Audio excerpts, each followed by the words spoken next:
다들 평안하셨나요?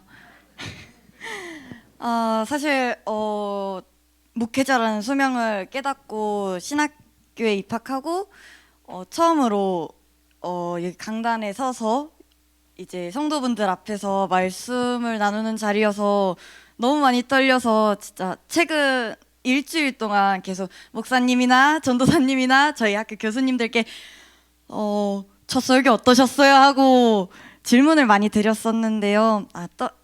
첫 설교 사실 기억이 안 나신다고 많이들 말씀해 주셨는데 떨지 말고 잘하라고 격려해 주셔서 이 자리 비우러 감사드립니다.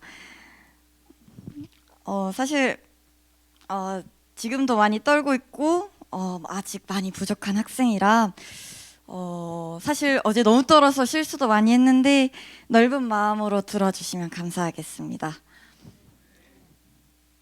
원수를 사랑하라. 누구든지 내 오른편 뺨을 치거든 왼편도 돌려대라. 예수님께서 이 땅에 오셔서 우리에게 가르치신 것들 중 하나입니다. 누군가 나를 미워하여도 나는 그 사람을 사랑해야 하는 것. 세상은 이러한 것을 가르치는 교회를 보고 그게 무슨 말도 안 되는 소리냐. 그거는 바보 같은 짓이다. 내가 당했다면은 내가 그것도 부당하게 당했다면은 갚아줘야지 하고 우리에게 말합니다. 사실 하나님을 믿는다는 크리스천인 우리도 원수를 사랑해야 한다고 늘 교회에서 배우고 말하고 있지만 막상 내가 부당한 일을 당해서 보면은 하나님을 원망하고 하나님께 질문하게 됩니다. 하나님, 내가 부당한 일을 당했는데 내가 왜 참아야 하나요? 내가 화나는 것과 슬픈 것은요? 왜 우리는 세상 사람들처럼 복수하면 안 된다고 하나요? 왜 오히려 사랑하라 하세요? 하나님, 저는 그게 안 됩니다. 내 마음은 점점 지치고 힘들어 가는데 전 어떻게 하라는 거예요? 제가 이런 질문들을 생각하게 되었는데요. 오늘 본문을 보면은 복수를 한 야곱의 아들들이 나옵니다. 어제 본문이랑 내일에 있을 본문까지 합쳐서 창세기 34장의 이야기를 살펴보면요. 레아가 낳은 딸 디나가 세겜 땅의 여자들을 만나러 갑니다. 그런데 히위 족속 중 하몰의 아들이자 그 땅의 족장인 세겜에게 강간을 당하게 돼요. 세겜이 디나를 사랑한다는 이유만으로요. 그리고 야곱은 이 사실을 듣게 되고 자기의 아들들이 이제 목축을 하고 돌아올 때까지 기다립니다. 그 사이 하몰이 찾아왔고 아들들도 돌아오게 돼요.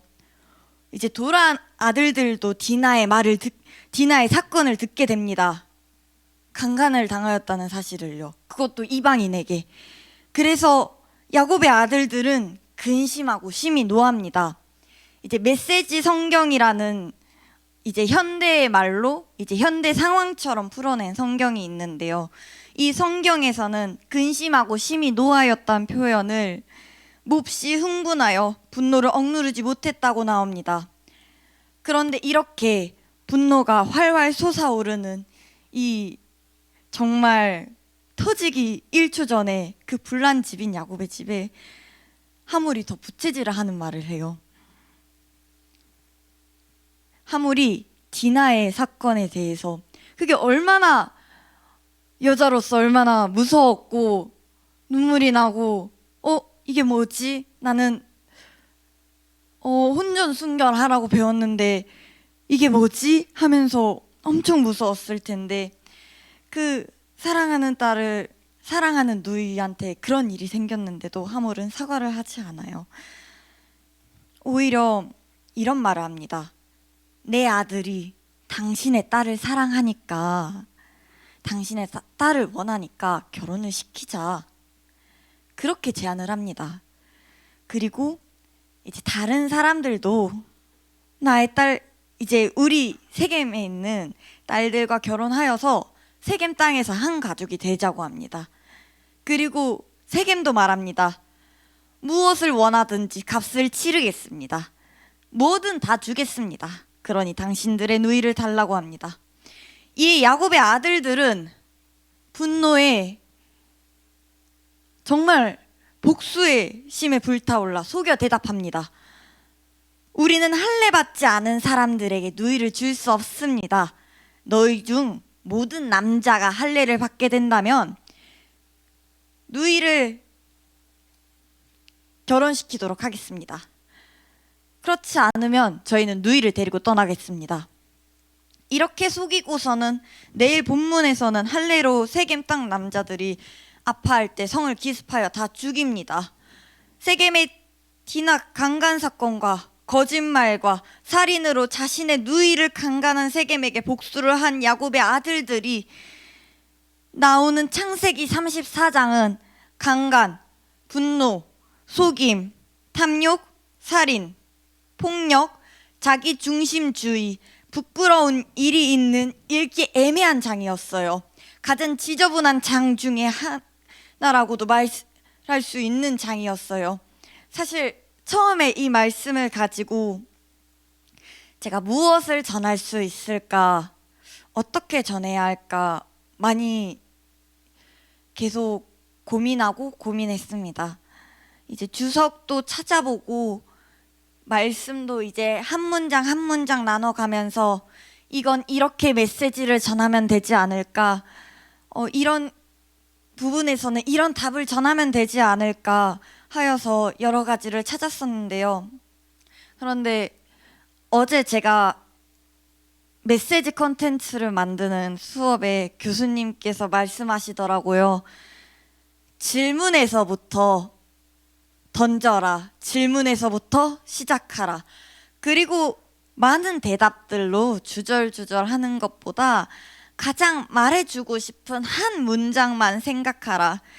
만약에 너가 본문을 읽고 이제 본문을 보고 떠올린 질문과 그에 대한 대답을 한 메시지를 누군가 이것을 듣게 된다면 말이야,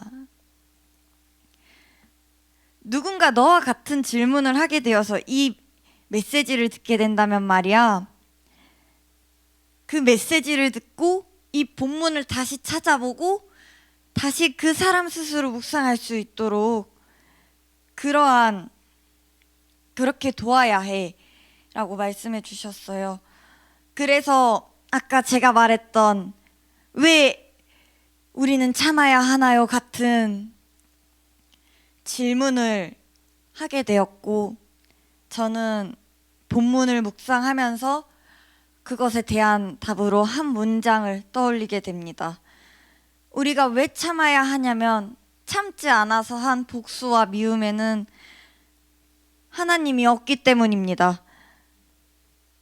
이렇게 강간이라 살인이라는 아프고 힘든 사건이 창세기 34장에는 나와 있습니다.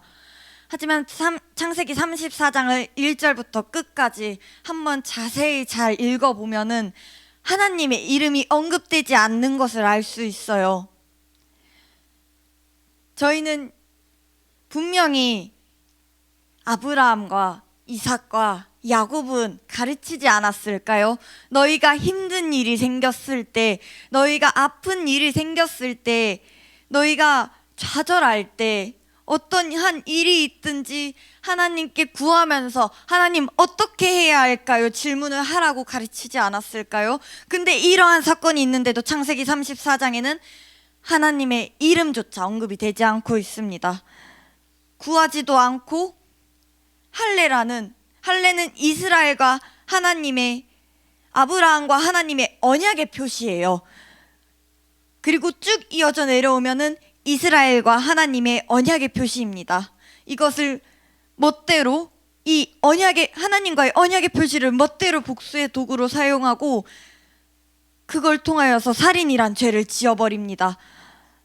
7절을 보면은 근심하고 심히 노하였다고 나옵니다. 아까 제가 말씀드렸다시피 메시지 성경에서는 몹시 흥분해서 분노를 억누르지 못했다고 나오는 것을 통해 야곱의 아들들은 분노로 복수했구나를 알 수 있어요. 분노로 복수했다는 것은 하나님의 의가 꺾였다는 것에 분노한 게 아니에요. 그들은 하나님의 이름이 나오지 않고 분노했다는 것은 자신들의 체면이 꺾인 것에 대한 분노가 컸다는 것을 볼 수 있습니다. 하나님의 의가 꺾인 것은 생각하지 않고 자신의 체면이 꺾였기 때문에 그것에 대해 분노하고 복수하고 미워한 거예요. 저도 21살이라는 어쩌면 여러분보다 짧은 인생일 거예요. 하지만 그래도 이 인생을 지나오면서 힘든 일도 있었고 아픈 일도 있었습니다. 그렇게 부당한 일도 있었고요. 내가 지금 그래서 그러한 일들을 보면서 저도 복수하고 싶었고 참지 않고 싶었고 미워했고 계속 그렇게 죄를 지었습니다. 그런데 그걸 지나온 것을 돌아보니까 내가 지금까지 복수하려 하는 것, 미워하는 것에는 내가 하나님을 생각하지 않았고 하나님의 의보다 당장 내가 당한 수치, 내가 느끼는 화남, 슬픔에 대한 감정이 앞서 있더라고요. 하나님이 없는 것이기에 이 미움은 멈춰야 하고 그렇기에 참으라 하셨구나 알 수 있었습니다. 저희 주일 설교 지금 하나님과 멀어진 이유에 대해서 주제 중에서 분노에 대한 주제가 있었어요. 그때 목사님께서 미움을 심으면 미움의 열매가 나고 작게 심어 놓은 분노는 더 큰 분노로 다가온다 하였습니다. 그렇기 때문에 내 작은 분노가 더 큰 분노로 다가오기 때문에 멈춰야 하는구나 또한 알게 되었습니다. 하나님은 사랑이시라. 하나님은 사랑이라고 많이들 표현하시죠. 왜 원수를 사랑하라 하셨을까요? 바로 사랑하는 것에는 하나님이 계시기 때문에 그럴 것 같습니다. 그렇기에 원수를 사랑하라 하셨구나. 원수를 사랑하라 하신 데에는 그것에 하나님이 계시기 때문에 내가 원수를 사랑해야 한다고 그렇게 말씀하셨구나. 그래도 하지만 나는 여전히 원수를 사랑하지 못하고 있더라고요. 아무리 사랑하려고 노력을 해봐도 그래도 옛날에 그 원수들이 아직 풀리지 않은 원수들을 사랑하려 해봐도 여전히 믿고 여전히 정체되어 있습니다. 그래서 나는 그럼 어떻게 해야 할까? 그럼 무엇을 해야 할까? 그렇게 고민했었는데요. 그러다 하나의 영상이 떠오르더라고요. 아까 말씀드린 저희 교수님께서는 미디어 사역을 하고 계신데요. 그 미디어 사역 중에서 올라오신 최근 영상 중에서 이렇게 말씀하시더라고요. 우리의 믿음에 위대한 믿음? 그런 건 없어요. 우리가 믿는 분이 위대할 뿐입니다. 그래서 하나님께 구하면서 나아가려고 합니다. 하나님, 저 믿음 좋다고 생각했는데요. 그냥 하나님이 시키신 원수를 사랑하라 그런 것도 지키지 못하는 나약한 믿음이더라고요. 하나님, 저에게 믿음을 주세요. 제게 하나님의 사랑을 주세요. 원수를 사랑할 수 있게 도와주세요. 그렇게 위대하신 하나님께 구하면서 나아가려고요. 그리고 시편 51편 17절에서 하나님께서 구하시는 제사는 상한 심령이라. 하나님이여 상하고 통회하는 마음을 주께서 멸시하지 아니하시리이다. 부당한 일로 상처받고 지친 마음 모두 하나님께 털어놓으시기를. 저도 그렇게 털어놓으면서 원수를 미워하는 것보다 더 하나님과 털어놓으며 친밀해지는 관계를 쌓아가기를 그렇게 바라고 기도합니다. 우리의 아버지 되시는 하나님이시잖아요. 저희는 모두 하나님의 자녀잖아요. 다들 부모님 나이대여서 아시겠지만 자식이 욕을 듣고 오거나 어디 가서 맞고 들어오면은 어떤 부모가 가만히 있겠습니까? 우리의 부모님 되시는 하나님께서 우리의 그 고통, 아픔 외면하지 않으시고 여러분을 회복시키시고 더 성장시키실 것으로 믿으시기 바랍니다. 기도하시겠습니다.